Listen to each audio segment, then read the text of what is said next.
Ալային հարց ունի, տանք մեր հետևորդի հարցը, ասում է ինչպես է Ալան վերաբերվում իր կոչմանը ու այն փաստին, որ իշխանության մտքին կա վերացնել պատվավոր կոչումները, բայց ոնց որ թե վերացրեցին, թե հələ ընթացքի մեջ է, հələ դեռ չեն վերացրել, ուզում են վերացնել, ասում են Համենայն դեպս իրենք որևէ նոր կոչում որևէ մեկին չեն տվել այս ընթացքում, համարելով որ դա անհեթեթություն է, ինչ որ շատ վատ գնահատականներ են ԿԳՄՍ-ի ենքին է, որ միշտ բամադան ծուռացած, ու ասում փառք որ չեն տվել, եթե այսօրվա իրականության մեջ ամենակարևոր հարցը դա է,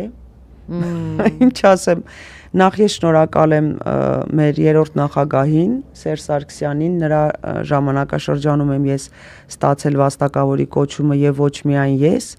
մենք ինչ որ չափով անհամեստ լինեմ ասել, ինչ որ չափով ինչ որ բան արել ենք, եթե երգերդ լսելով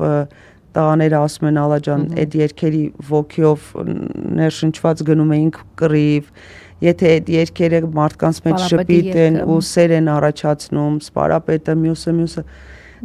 եթե համարել են, որ դա ինչ-որ մի շնորհքով բան է արված, որի համար կարելի էր տալ այդ կոչումը,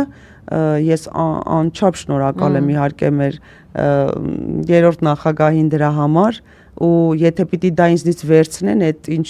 եմ տալու կտամ, բայց այն ինչ որ ես արել եմ եւ այն վաստակը որ ունեմ չեն կարողանա վերցնել։ Ոչ մեկին չես կարող տալ, ոչ